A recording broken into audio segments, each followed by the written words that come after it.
এলাচ দিলাম, চা পাতা দিলাম, চিনি দিলাম সামান্য, একটু চা বানাবো কাকুর জন্য।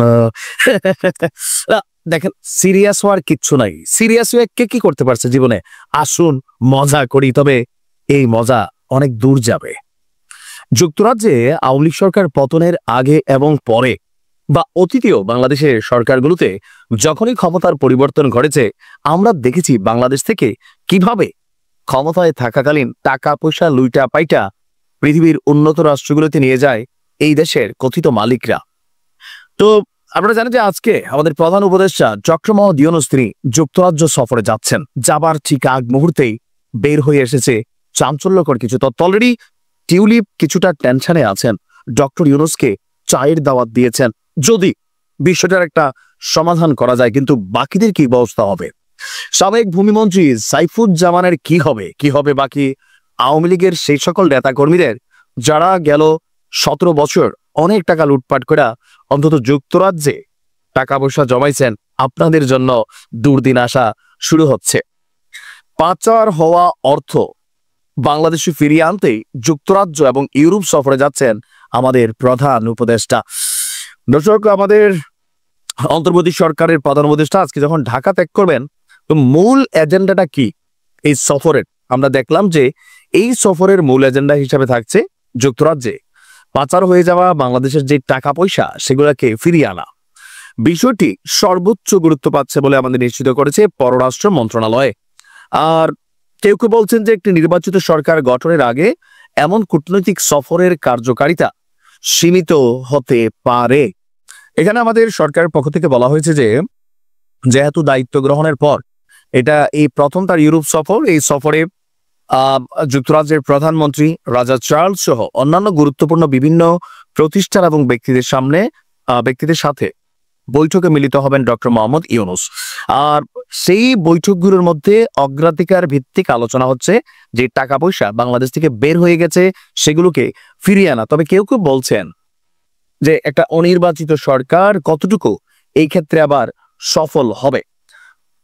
আর আমরা যদি দেখি আপনার ইতিহাস থেকে আমরা আসলে কি শিক্ষণীয় আছি, ইতিহাস থেকে শিক্ষণীয় হচ্ছে বাংলাদেশ থেকে যখন টাকা পয়সা বের হয়ে যায় এই টাকা পয়সাটাকে ফেরত আনা অনেক কষ্টকর হয়। আবার ধরেন সরকার পরিবর্তনের পর আমরা যে অঙ্কগুলো শুনি, যেমন আওয়ামী লীগ ক্ষমতায় থাকতে আমরা প্রতিনিয়ত শুনতাম যে জনাব তারেক রহমান বাংলাদেশ থেকে লাকিজ ভৈরা তারপর আরাফাত রহমান কোকো তিনি জীবিত থাকাকালীন অনেক টাকা তারা সিঙ্গাপুরে যুক্তরাজ্যে পাচার করে দিয়েছেন। তো আওয়ামী লীগ সরকার 17 বছরে আসলে কত টাকা পাচার হওয়াটা ফিরে আনতে পারছেন, এটার স্ট্যাটিস্টিক্স শুধুমাত্র সংবাদ সম্মেলনে আমাদের এমপি মন্ত্রীরা বা প্রেস যেই সেকশন আছে তারা যা বলে এগুলাই বিশ্বাস করতে হয়। কিন্তু নথি আকারে, কাগজ কলম আকারে কোন নেতার কত টাকা বাংলাদেশে ফিরে আনা সম্ভব হয়েছে, বা তারেক রহমানের টাকাটাই এখনো, এটা পরবর্তী সময় দেখা গেল যেগুলো মিথ্যা মামলা, সব মামলা কিন্তু এখন ঝরে গেছে হাইকোর্ট থেকে, যে এগুলা রাজনৈতিক মামলা ছিল। তো ওই রকম অনেক মামলা থাকে, বাট প্রকৃতপক্ষে কি বাংলাদেশ থেকে টাকা পাচার হচ্ছে না? হচ্ছে, বিলিয়নস অফ ডলার হচ্ছে, কিন্তু এগুলাকে ফিরাই আনাটা এত সোজা না। আবার ধরেন যুক্তরাজ্য একসময় তো লুটপাটকারী রাষ্ট্র ছিল। আমেরিকা বলেন, যুক্তরাজ্য বলেন, ফ্রান্স বলেন, যে ঔপনিবেশিক সাম্রাজ্যগুলো তারা পৃথিবী জুড়ে চালিয়েছে, এখনো চলছে। আফ্রিকাতে দেখেন পৃথিবীর সবচেয়ে মূল্যবান ধাতু আফ্রিকাতে আছে, কিন্তু সেই দেশের মানুষ খাইতে খানা পায় না। কেন? এই রাষ্ট্রগুলোর কারণে।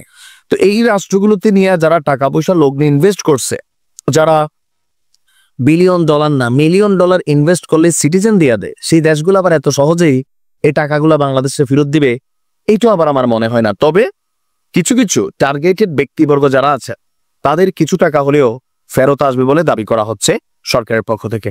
আমরাও চাই একটা মাইল ফলক তৈরি হোক, যে সরকারে যে যখন থাকে তারা যে টাকা পয়সাগুলো পাচার করে এগুলো নিয়ে যেন পৃথিবীর অন্য কোনো দেশে আরামায়েশ করে ভোগ করতে না পারে। তাহলে কি হবে?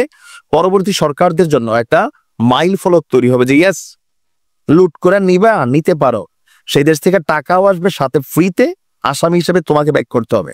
এরকম একটা এক্সাম্পল যদি ক্রিয়েট করা যায়, ফাইন, বেস্ট অফ লাক। আমার ব্যক্তিগত মতামত হচ্ছে এই পাগলামি চিন্তা শেখ হাসিনা এই মুহূর্তে ভুলেও করবেন না। নাম্বার 1, নাম্বার 2, ডক্টর মোহাম্মদ ইউনূসও তার শাসনামলে আওয়ামী লীগের এই প্রধানকে ফিরিয়ে এনে বিচার করা বা পরিস্থিতিকে কন্ট্রোল করা, এটা বড়ই অসাধ্য ব্যাপার হবে।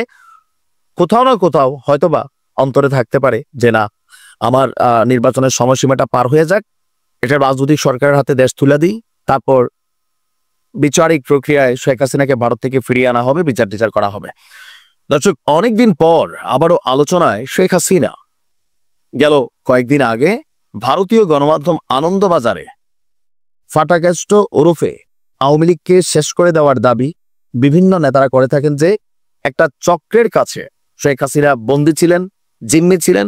এই চক্রের বাহিরে তিনি কোনো কথা শুনতেন না, সিদ্ধান্ত নিতেন না, আর সেই চক্রের একজন প্রধান হতা হচ্ছে ওবায়দুল কাদের। তো শেখ হাসিনার পরে দলটির সর্বোচ্চ গুরুত্ব পদে থাকা এই ব্যক্তি ভারতের আনন্দবাজার পত্রিকায় কিছু বক্তব্য দিয়েছেন। তবে এই বক্তব্যে আমার কাছে মনে হয়েছে পলিটিক্যাল বক্তব্য। বাস্তবতা হচ্ছে শেখ হাসিনা বা ওবায়দুল কাদেরের মতো নেতারা জীবনেও আগামী 2-4 বছর বাংলাদেশে ঢুকবেন না, পরিস্থিতি তাদের অনুকূলে না গেলে। কারণ এখনো টোটালি প্রতিকূলে, আসলেই গ্রেপ্তার হবেন, বাকি এমপিরা রাস্তায় লাঞ্ছিত হবে, মব হবে, অনেক কিছু কিন্তু হবে। আর এই ঘটনাগুলায় সর্বসম্মতভাবে আওয়ামী লীগের বিপরীতে যারা রাজনীতি করে এক হয়ে যাবে। সো এই পাগলামি তিনি করবেন বলে আমার মনে হয় না। এখন তিনি আপনার বলছেন আনন্দবাজারকে দেওয়া সাক্ষাৎকারে যে শেখ হাসিনা শত শত খুনের মামলা মাথায় নিয়ে কবে দেশে ফিরবেন প্রশ্ন ছিল, কবে হবে তার বিচার।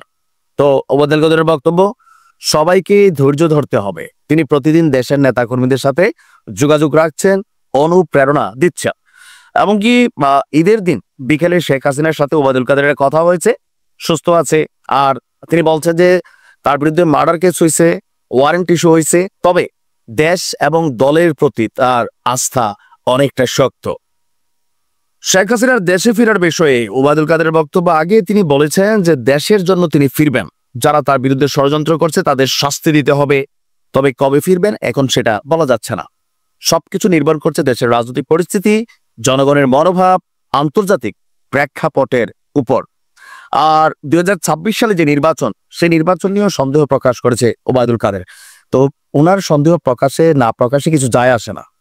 তবে শেখ হাসিনার বাংলাদেশে ফিরা নিয়া যে প্রশ্নবোধক চিহ্ন বা আনন্দবাজার বা বিভিন্ন গণমাধ্যমে যে নিউজগুলো আসছে, আমি হলফ করে বলতে পারি এইটা ভাই পাগলেও বোঝে। আওয়ামী লীগের গত 17 বছরের শাসনামলে শত শত না হাজার হাজার ভুল করছে আওয়ামী লীগ।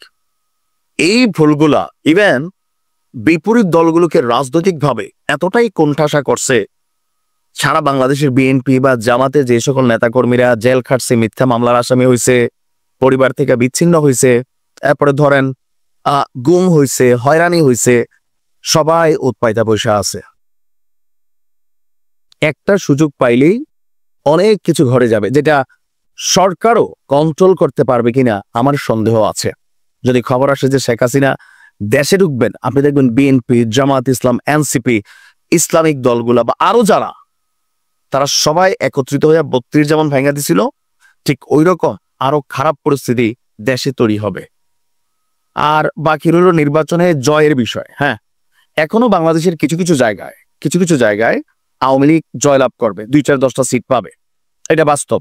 কিন্তু বাকি জায়গাগুলোতে বা জনগণের প্রতি যে ইফেক্টের একটা ইস্যু আছে, জনগণ যে ইফেক্ট হয়েছে, তো সেগুলোর কি একটা জবাব লাগবে না? এই যে দাগগুলা, ক্ষতগুলা, এগুলা মুছতে সময় লাগে ভাই।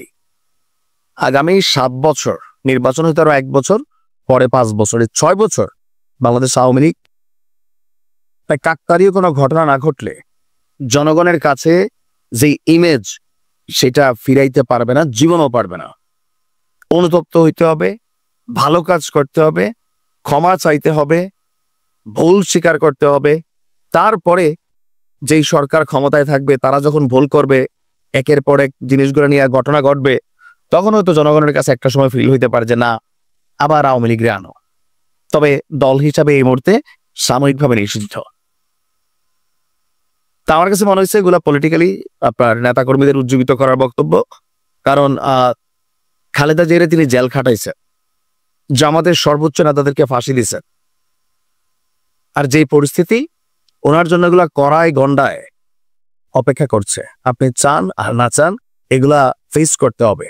সো মনে হয় না যে তিনি এই ধরনের আত্মঘাতী সিদ্ধান্ত নেবেন। ভালো থাকুন।